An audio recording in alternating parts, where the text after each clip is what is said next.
Berlin erupts in protest as thousands of public sector workers flood the streets, accusing the Merz-led government of putting rearmament before people.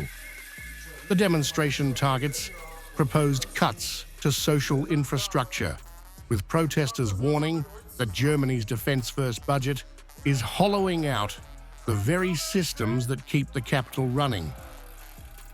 The warning strike comes as Berlin's parliament debates the 2026-27 budget. Workers say the message from the government is clear.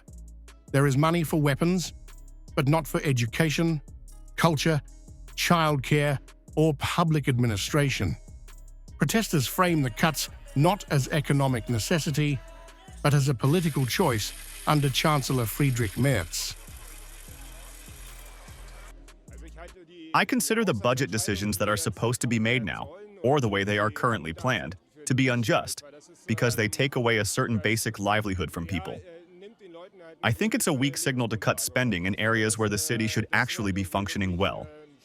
And that, in turn, threatens public life across Berlin as a whole. These are precisely the things that hold the city together, and they're missing. So there are massive cuts being made, and I believe that is not a good path to take. Beyond spending cuts, protesters accuse the Merz government of protecting corporate interests while shifting the burden onto workers. Calls for tax justice echo through the crowd as demonstrators demand that those who profit most from Germany's economy pay their share. Because in my opinion, the only thing that makes sense is to say there is, for instance, reasonable taxation of capital income, and no possibility for large corporations to evade this responsibility. They benefit just as much from the fact that we live here, and they make profits through us, so I think they should be properly taxed, so that this can be passed on and people can actually live, and so that we can keep this country running.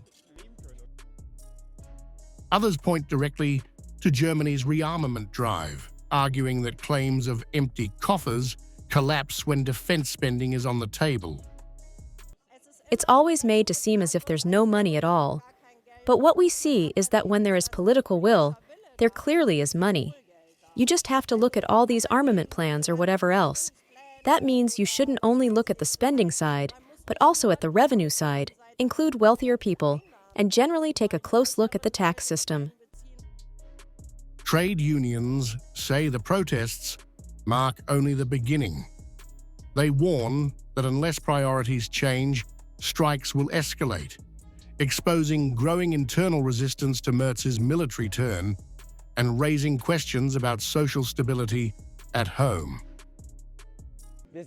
At the moment, we are seeing some wrong priorities being set in politics. It cannot be that there is unlimited money for rearmament, while at the same time, further cuts are being made in the social sector, social infrastructure, cultural infrastructure, as well as in science and education. At the same time, we see more and more tax breaks for the particularly wealthy, and the gap between rich and poor continues to widen, while politics refuses to actually intervene through taxation. As Berlin debates budgets and Germany accelerates rearmament, protesters say the choice is already visible on the streets. A social state under strain, paying the price for a war-focused agenda.